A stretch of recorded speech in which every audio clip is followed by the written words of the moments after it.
ان کے ہاتھ پہ بیعت ہونا نہیں چاہتے تھے، لیکن پھر بھی یہ بڑا ظالم آدمی تھا، اپنے ہاتھ پہ بیعت کروانے پہ مجبور کر رہا تھا۔ پھر بھی حضرت حسین نے کہا کہ معاملہ کو دیکھتے ہوئے ہم آپس میں بات چیت کریں۔ مسئلہ یہ ہوا، یہ تمام شرطیں طے ہوئی ان کے سامنے۔ اب یہ قریباً 2 محرم کا مہینہ جو چل رہا تھا، دوسرا مہینہ مطلب دوسری تاریخ تھی محرم کا، دوسری تاریخ، اور سن ہجری 60 کے اندر یہ واقعہ پیش آیا۔ تو جب حضرت حسین نے یہ تمام معاملات طے کر لیے، اب ان کا جو ایک خیمہ تھا جس میں وہ رہتے تھے، وہاں پر وہ کیا کرتے تھے، رات کو اٹھ کے اپنے تمام ساتھیوں کو اٹھاتے اور اللہ تعالیٰ سے نماز پڑھتے اور ان سے دعا کرتے تھے۔ یہ ان کا معمول چلتا رہا۔ تو جب یہ معمول ہوتا رہا تو ابن زیاد جو تھا اس نے موقع کو غنیمت جانا اور جنگ کے لیے تیار ہوا۔ جب جنگ کے لیے تیار ہوا تو حضرت حسین رضی اللہ تعالیٰ عنہ کے سامنے پہلے سے ہی بہت سارے ان کے آدمی گھوما کرتے تھے، کہیں یہ کہیں دوسری جگہ نہ چلے جائیں، ان کی نگہبانی کرتے تھے خیمے کے سامنے۔ تو اسی طرح جب 10 محرم کا وقت آیا، 10 محرم اور فجر کی نماز کے بعد یہ لوگ سب تیار ہوئے۔ حضرت حسین کے ساتھ 72 آدمی تھے۔ کتنے آدمی؟ 72۔ ایک روایت کے مطابق 72 ہے، دوسری یہ بہت ساری روایتیں ہیں، کسی میں 60، کسی میں 80، کسی میں 120 ہے، اس کے آگے کوئی تعداد نہیں ہے۔ تو ہم زیادہ لے کے چلتے ہیں، 120 پکڑیے، 120 آدمی ان کے ساتھ۔ اور سامنے کتنے لشکر ہیں؟ 1,20,000 ان کے جو لشکر ہے، یعنی سامنے والی جو جماعت ہے جو مارنے کے لیے تیار ہے، ان کی تعداد ہے 1,20,000 اور یہاں کتنے؟ 120 صرف۔ اب ان کا مقابلہ ہوگا۔ یہ قریباً 8 بجے کا وقت کی بات ہے، صبح 8 بجے، یعنی تاریخ کے اندر وقت نہیں دکھایا کہ 8 بجے، یہ مطلب علماء نے ایک یہ نکالا کہ قریب 8 بجتے ہوں گے اس وقت عرب کے حساب سے۔ 8 بجے کا وقت ہے، 8 یا 9 کے درمیان۔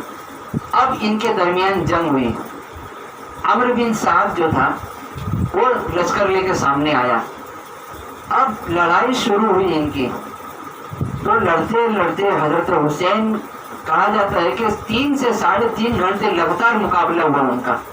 تو جب جنگ میں جانے کی باری آئی تو حضرت حسین نے کہا کہ ہمارے جو خیمہ ہے اس کے اندر سے ایک دوپٹہ لے کر آؤ۔ وہ دوپٹہ کس کا تھا؟ وہ دوپٹہ ان کی والدہ حضرت فاطمہ رضی اللہ تعالی عنہا کا وہ دوپٹہ تھا۔ وہ دوپٹہ انہوں نے ساتھ لے لیا۔ دوپٹہ تھا یا پھر سادہ کوئی چادر وغیرہ ہے، ٹھیک ہے، وہ ساتھ لے لیا۔ اور ساتھ لینے کے بعد فرمایا کہ دیکھو اندر ٹوٹی ہوئی تلوار ہے، اس کو بھی لے آؤ۔ پر لوگوں نے کہا آپ اس تلوار کا کیا کریں گے، یہ تو کوئی کام میں نہیں آئے گا آپ کی جنگ میں۔ فرمایا نہیں، یہ تلوار میرے ابا جان کی ہے، حضرت علی رضی اللہ تعالیٰ عنہ کی یہ تلوار ہے، اسے بھی ساتھ میں دے دو تاکہ ان کا کوئی بھی اثر مجھ پہ ہوگا۔ یعنی حضرت علی کی جو تلوار ہے ان کا کچھ نہ کچھ اثر تو ہوگا نا، بابرکت تلوار ہے۔ ہاں ذوالفقار۔ تو فرمایا کہ اندر جو امامہ پڑا ہوا ہے، پگڑی، اسے بھی لے آؤ۔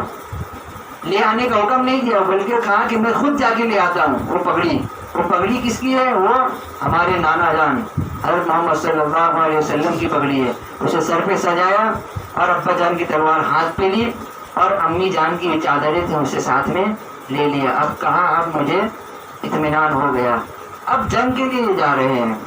ان کے 2 بیٹے بھی تھے، ایک کا نام تھا علی اکبر، ایک کا نام تھا علی اصغر، 2 بیٹے حضرت حسین کے۔ اب جنگ کا معاملہ آیا سامنے، جنگ لڑتے گئے، خوب لڑائی ہوئی، قریباً 3 گھنٹے 4 گھنٹے کفاروں کو اڑایا، خود بھی لہو لہان ہوئے، بہت لہو لہان ہوئے خود بھی۔ تو فرمایا کہ دیکھو ان کے جو بیٹے تھے یہ پانی کے لیے ترس رہے تھے کہ ان کو کہیں پانی نہیں مل رہا، بالکل میدان ہے، کہیں پانی نہیں ہے۔ حضرت حسین نے کہا لشکر والوں سے، بھائی تمہارا معاملہ میرے ساتھ ہے، تمہارا جو جھگڑا وہ میرے ساتھ ہے، لہذا تم میرے بچوں کو پانی تو پلا دو، یعنی چھوٹے چھوٹے بچے ترس رہے ہیں بالکل، ان کو پانی پلا دو۔ حضرت حسین نے کہا، ان کے جو بیٹے تھے علی اکبر، تو کفار کی طرف سے جواب آیا کہ آپ کو نہ پانی دیا جائے گا نہ آپ کی کوئی مدد کی جائے گی، آپ ایسے ہی رہیں۔ بالآخر ہوا یہ کہ انہوں نے ایک تیر مارا وہاں سے، ایک تیر، کس نے؟ سامنے جو لشکر ہے اس نے تیر چلا کے مارا, بالکل حضرت حسین کے جو بڑے بیٹے تھے ان کو لگا تیر ماتھے پہ, بالکل ماتھے پہ لگنے سے وہ علی اکبر جو تھے بالکل شہید ہو گئے. تو ایک باپ جب اپنے بیٹے کو شہید ہوتا ہوا دیکھے تو کیا حالت ہوگی اس وقت باپ کی, کہ میرا بیٹا میرے سامنے مر گیا, اور جس نے مارا تو اس کے اوپر کیسا غصہ آیا ہوگا. تو حضرت حسین نے ان کے اوپر کفن چڑھایا اور سائڈ پہ رکھا, 2 ٹکڑے ہو گئے ان کے تیر کی وجہ, سر پہ لگنے کی وجہ سے. پھر جب دوسری مرتبہ آئے تو چھوٹے بیٹے تھے ان کے علی اصغر, وہ بھی بلت رہے تھے پانی کے لیے, پانی کو دینے تیار نہیں, ان کو بھی تیر کے ذریعے سے انہوں نے کیا کیا, شہید کر دیا. ایک باپ کے سامنے جب دونوں نوجوان بیٹے ہیں نہیں بیٹے جو تھے, تو باپ کی کیا حالت ہوگی اس وقت. باپ لڑنے کے لیے بالکل تیار ہی نہیں ہوگا نا, وہ اپنے آپ پہ قابو نہیں رکھ سکتا پھر, وہ بالکل کمزور ہو جائے گا. تو حضرت حسین رضی اللہ تعالیٰ عنہ برابر مقابلہ کرتے رہے. کرنے کے بعد عصر کی نماز کا وقت ہوا, فرمایا قد حان وقت العصر, کہ عصر کی نماز کا وقت ہو گیا ہے, لہٰذا اب تو تم مجھے پانی دے دو. تم نے پانی دے پلانے سے منع کیا ہے, پینے سے منع کیا ہے, لہٰذا تم مجھے وضو کرنے کے لیے پانی دے دو تاکہ میں وضو کر کے اللہ کے حضور عصر کی نماز میں پڑھ سکوں. سامنے سے جواب آیا, نہ ہم نماز پڑھیں گے, نہ آپ کو نماز پڑھنے کی ضرورت ہے, نہ ہم پانی دیں گے آپ کو, نہ آپ کی کوئی مدد ہوگی. آپ کو نماز پڑھنا ہے پڑھے, آپ جس طرح سے پڑھنا آپ کو پڑھے. تو حضرت حسین نے اسلامی طریقہ اختیار کیا. جب انسان کے پاس پانی موجود نہ ہو تو کیا کیا, تیمم کیا جاتا ہے.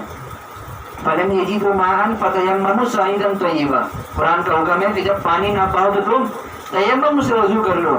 تو حضرت حسین نے تیمم کر کے وضو کی, اور وضو کرنے کے بعد عصر کی نماز کے لیے کھڑے ہوئے. اب عصر کی نماز پڑھ رہے ہیں, اللہ اکبر نیت بانی, سب ہوا, رکوع میں گئے اللہ اکبر, سمع اللہ لمن حمیدہ, سجدے میں گئے اللہ اکبر, سجدے میں گئے. سجدے میں جاتے ہی وہ دشمنوں نے موقع کو غنیمت پایا اور کہا کہ اب مار دو ان کو, اب ان کو مار دو, یہ صحیح موقع ہے. 3 گھنٹے 4 گھنٹے سے لڑائی کر رہا ہمارے ساتھ, اب تک شہید نہیں ہوا, اگر پھر بھی یہ مقابلے کے لیے آ جائے تو یہ ہمیں ختم کر دے گا, یہ خود ختم نہیں ہوگا. فرمایا کہ یہ صحیح موقع ہے, پیچھے سے وار کرو. پیچھے سے ایک بدبخت آدمی آیا جو ان کا دشمن تھا, آیا بالکل کندھے پہ ایک تلوار ماری, ایک ہاتھ ان کا الگ ہو گیا سجدے میں, ایک ہاتھ الگ, ابھی بھی نماز کی حالت میں ہے. دوسرا آدمی آیا دشمن تھا, دوسرے کندھے پہ مارا, دوسرا ہاتھ الگ, دونوں ہاتھ الگ ہو گئے, ابھی بھی سجدے میں ہے. اس سجدے میں رہتے رہتے پھر وہ الٹے, اسی طرح ان کی شہادت ہوئی. تو لوگوں نے ایسا برا مارا ان کو, ایسا مارا, اگر نماز کی حالت میں وہ نہیں پاتے ان کو تو حضرت حسین شہید نہیں ہوتے, ان کو ختم کر دیتے, لیکن خود ختم نہیں تھے. لیکن اللہ تعالیٰ کو کیا کرنا تھا, ایک نظام چلانا تھا, ایک تاریخ میں ایک ان کا مقام بڑھانا تھا. دیکھو کس طرح یہ شہید ہوئے. پہلے تو ان کی نظر کے سامنے 2 بیٹے شہید ہو گئے. بیٹوں کے بارے میں یا اولاد کے بارے میں قرآن ویڈیو کو اپنے دوستوں کے ساتھ ضرور شیئر کیجیے گا, اور اس ویڈیو میں کمنٹ کر کے ہمیں لازمی طور پر بتائیے گا کہ آنے والے وقت میں آپ کس طرح کی ویڈیوز دیکھنا پسند کرتے ہیں. اور اگر آپ نے ابھی تک ہمارا چینل سبسکرائب نہیں کیا تو فوراً سبسکرائب کیجیے, ساتھ ہی بیل آئیکن پر کلک کریں تاکہ مزید آنے والے ویڈیو جہاں وقتاً فوقتاً آپ کے لیے اس چینل پر اپلوڈ کرتے ہیں وہ آپ کو وقتاً ملتی رہیں اور آپ ان سے مستفید ہوتے رہیں. اگلی ویڈیو تک ہمیں دیجیے اجازت, اپنا خیال رکھیے گا, اللہ حافظ.